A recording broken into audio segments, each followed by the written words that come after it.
Hi everyone. Let's take a look at another line in the Tarrasch variation of the French defense. So let's recall the Tarrasch move right here is knight to d2. And the reason white might want to put it there instead of on c3 is to avoid the pinning move bishop to b4, the winnower variation. All right, in our last video, we recommended responding with knight to f6, putting pressure immediately on the e4 pawn. So white needs to do something about that pawn. A couple things he can do. He can push it now. He can delay the push. White might defend with the bishop, but this often will transpose into our main line with e5 anyway. So we drop the knight back to d7, bishop d3, sensible square for the bishop, c5, and we see another point of the Tarrasch variation. White can now play c3 in response to our attack on d4 because the knight's not blocking the c-pawn. All right, so we're going to continue with knight c6, putting more pressure on d4. So we have two attackers on d4. White has only one defender. So the natural thing for white to do is to defend d4 one more time with his king's knight. And in our last video, we looked at the move knight to e2. And the purpose of that move, rather than putting it on f3, was to keep that f3 square vacant for the other knight. And also the knight on e2 sometimes goes to f4 to pressure the e6 square, kind of discouraging our secondary pawn break here with f6. But in this video, we'll look at the other knight move, knight gf3. And this is referred to as the universal system in the Tarrasch variation. So what's the point of this move, knight to f3? Well, it's more centralized than it is on e2. And yes, it does take away the f3 square from the other knight. But the other knight can get into the game on the king's side by going to f1 and then to g3. The knight on f3 can also sometimes go to the g5 square in an attack on the king's side. So there are pros and cons to both knight moves. They're both valid. People play them both. Okay, so what is our plan going to be in this position against this universal system? Well, it's going to look quite strange. Our idea is going to be to dislodge the f3 knight by pushing our g-pawn. We're going to go g5 and then g4 and try to drive that away in order to pressure d4 further. We're going to continue to chip away at white's center. We're concentrating on the d4 point. We're going to often prepare this move g5 with bishop to e7 first to further protect the g5 pawn.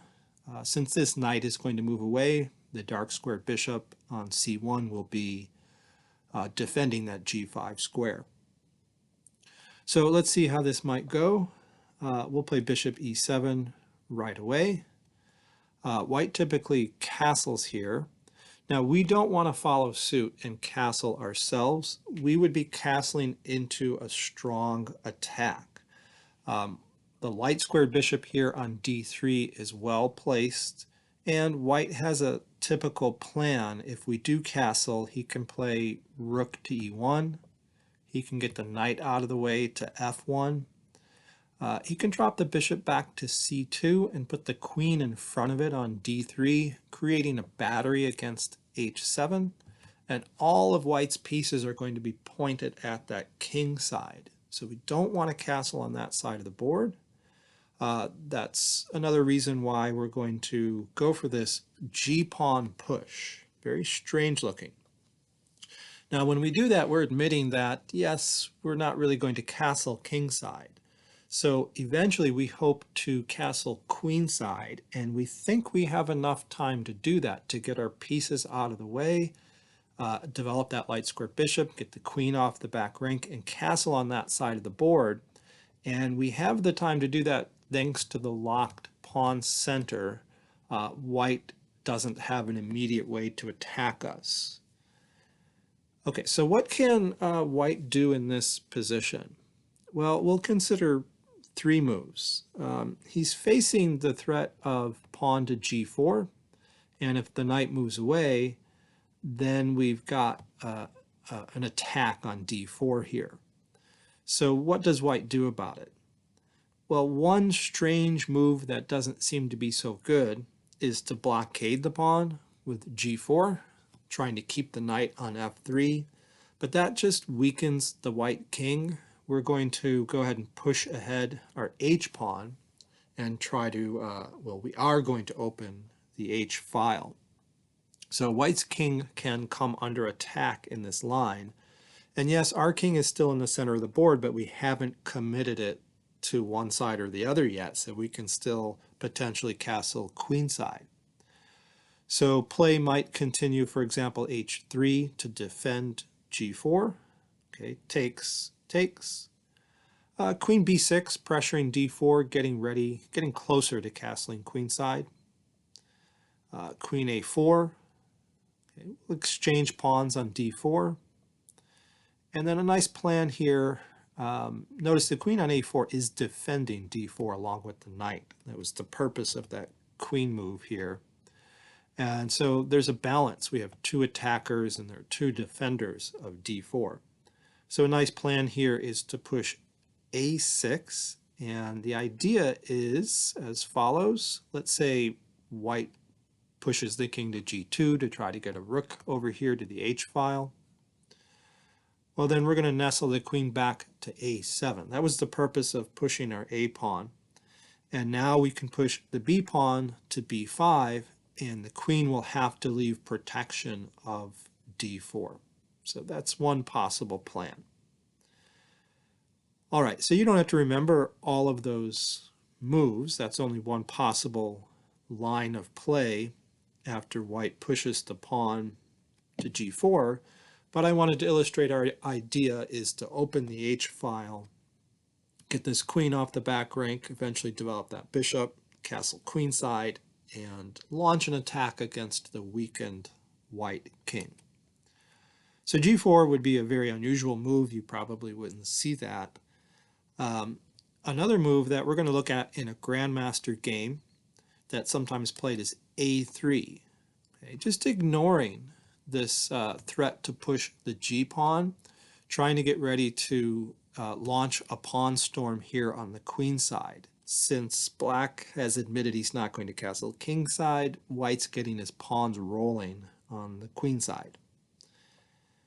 Well, we'll push the g-pawn, and the knight has to be driven back to the back rank here. And then we'll continue to push our kingside pawns, and h5 defends the attack on our g4 pawn. Maybe knight c2, rerouting that knight, getting it back into the game. We can play queen b6 to further pressure d4. That knight is defending.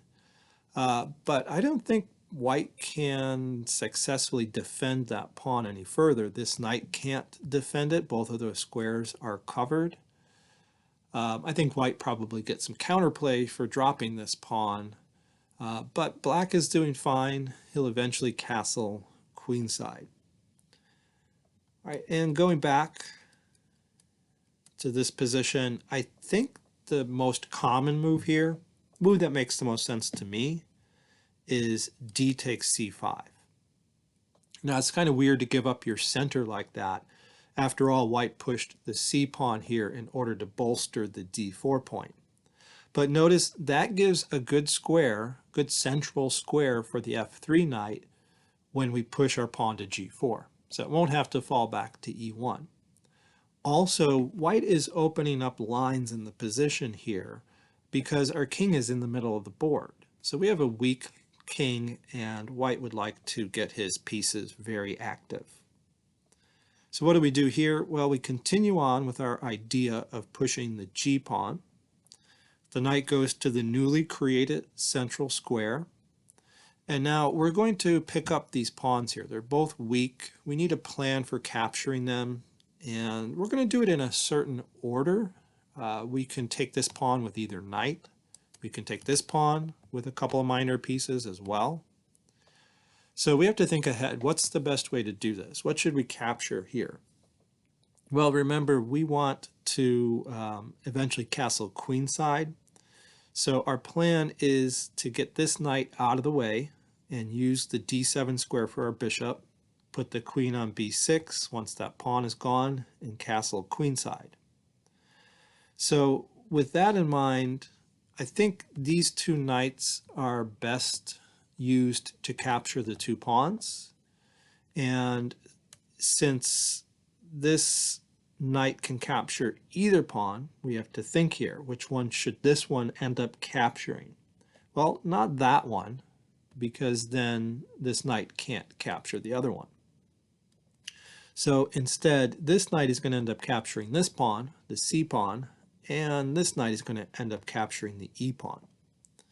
And the e pawn is more important. It's a central pawn. So we're going to take that off the board first. Notice we do that move rather than, we could actually get the bishop into play as well and take on c5. But taking with a knight here, one of these pawns also gains a tempo on the light squared bishop. So we take a central pawn, we gain a tempo on the bishop, and we keep the c5 square available for our other knight, so we can get our light squared bishop into the game. So here white has a choice what to do about the attack on his bishop. He doesn't want to trade it for our knight, so he's going to move it somewhere, and we'll consider three different moves. The most passive move here is bishop to e2. That blocks the queen. The queen often wants to get into the game by taking the pawn on g4, so this is a bit passive.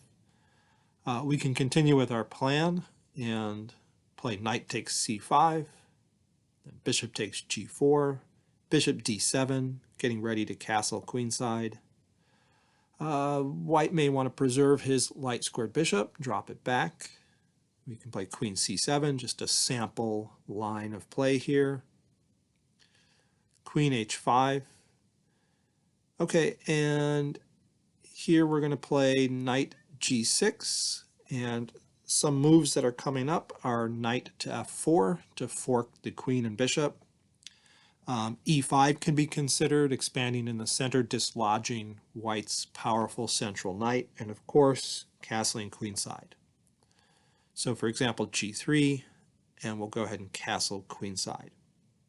So that's one way the game might unfold. Let's go back. And let's say white plays a more active move with his bishop.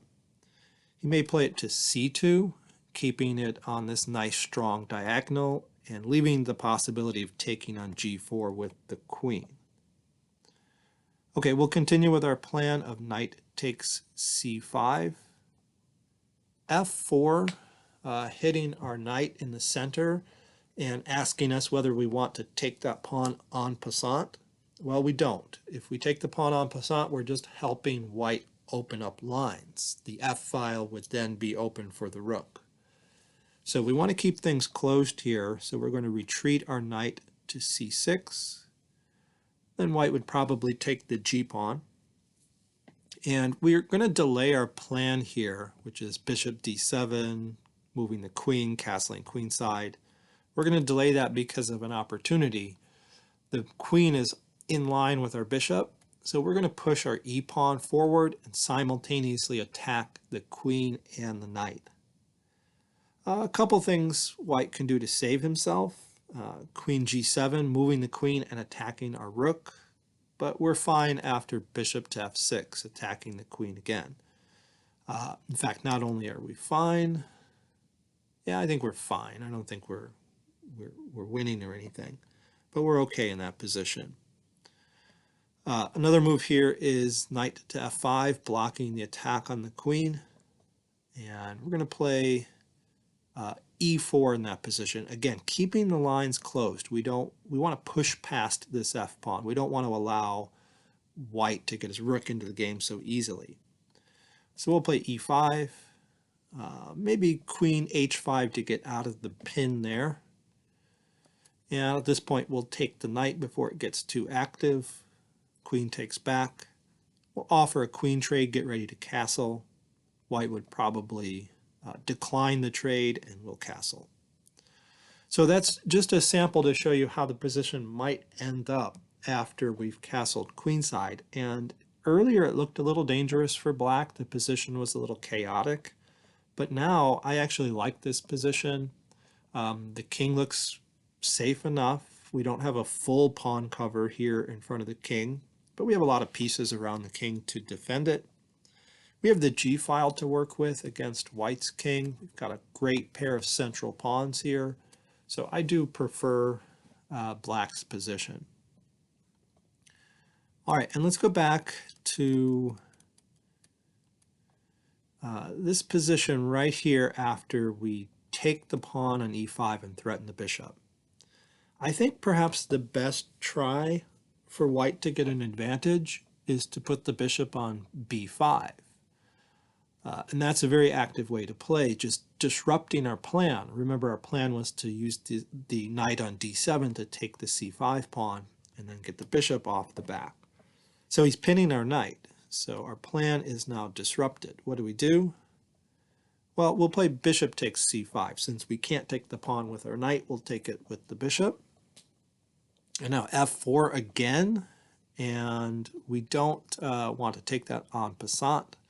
I'll point out if instead of f4, rook to e1, which attacks our knight, which is not defended because our other knight is pinned, then keep this move in mind, queen to f6. So sometimes the queen goes to f6 to support that knight.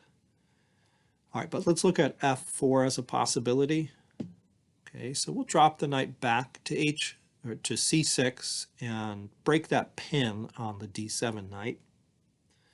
Bishop takes c6, b takes c6, queen takes g4. Okay, here we'll play queen f6, putting more pressure on d4. Knight f3 to support that d4 knight. Bishop a6, developing with tempo against the rook. Rook e1, and we finally get castled queenside. So again, black's position looks a lot better than it did a few moves ago now that he's castled. And again, he has the g file to attack here. So black is doing fine. All right, so that's a lot to remember. You don't have to remember all of these lines. Let me review though. So here is the French. There's the Tarrasch move. We play knight f6. The pawn pushes. Drop the knight back. And this is the position that often arises. So here white has to decide how to defend d4 with his knight. And in the last video, we looked at this move. And here we're looking at the universal system knight gf3. So that blocks white's other knight. So that knight often gets into the game by going to f1 and then g3. Sometimes it can go over to b3 as well. And if we do see knight to f3, the universal system, remember our plan is bishop e7, push the g pawn to g5, threaten g4, and put pressure on the d pawn here.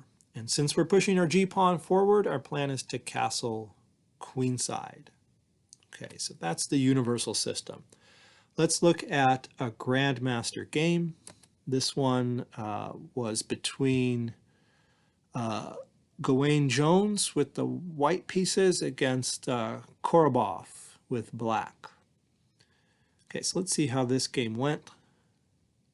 So there's the Tarrasch, playing it just like we do. And here, knight gf3, the universal system. Okay, bishop e7, castles, and Korobov does push the g-pawn, g5. So it is a plan. It's not too eccentric. Grandmasters do play it. And this game sees the move a3. So a3 is just allowing black to drive that knight off back to the e1 square, just trying to gain some queenside momentum here. Before driving the knight off, black decides to trade pawns on d4 and then push g4. The knight drops back to e1, queen b6, pressuring d4. Okay, and queen takes g4, queen takes d4, offering a queen trade. Queens do get traded, and this game looks a lot tamer than the lines we were looking at. Black is looking really good. The white center has been broken down. Black ended up trading his g pawn for white's d pawn, making the e5 pawn weaker. Okay, knight comes out to defend e5.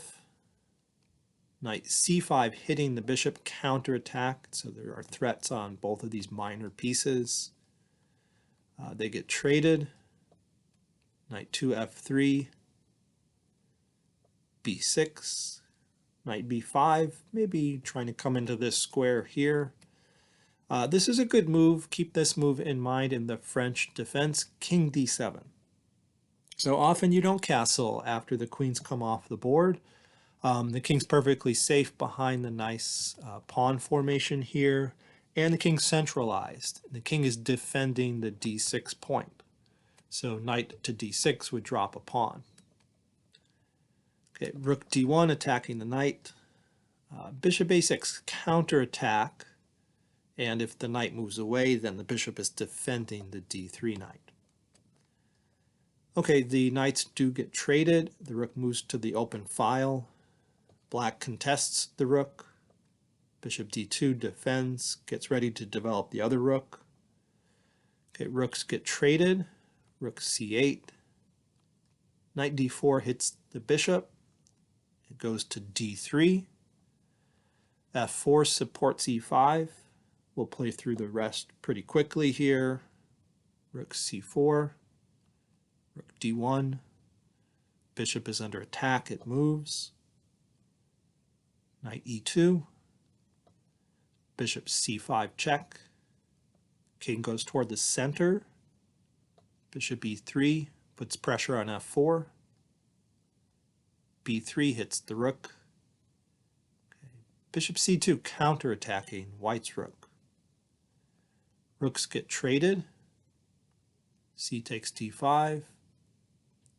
Bishop takes e2, check.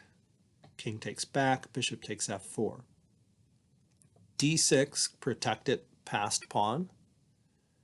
Bishop takes h2. So black is up a pawn in the position. Let's see what happens. King f3, bishop g1, a4, a6. Okay, white's king is getting very active. Black's pawns on f7 and h7 are very weak. So black's one pawn advantage here really doesn't tell the whole story. Bishop c5, king g5, b5, takes, and now black has a dangerous passed b pawn. And this b pawn is going to decide the game. King f6 attacking f7, b4, bishop b2, and now bishop e3 with the idea of rerouting the bishop to c3 in order to challenge white's bishop, which is what happens. Bishop c1, pawn pushes, king takes f7. So white's hoping for some counterplay with his pawns here. Bishop takes e5, king g8, b2 attacking the bishop, and white resigns. Okay, how would the game have finished? Well, it's a pretty easy win here. White does have to take the pawn or face a queen, losing the bishop. And yes, white can get a passed g-pawn, but the pawn is under control here by the bishop. The bishop can sack itself on the g7 square.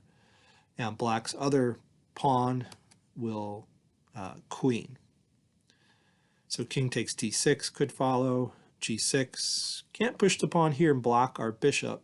So we bring the bishop in to f6, then g7. Black can sack the bishop and push the pawn and win. So that's how the game might have ended. All right, so that's it for this universal system of the Tarrasch variation. Thanks for watching.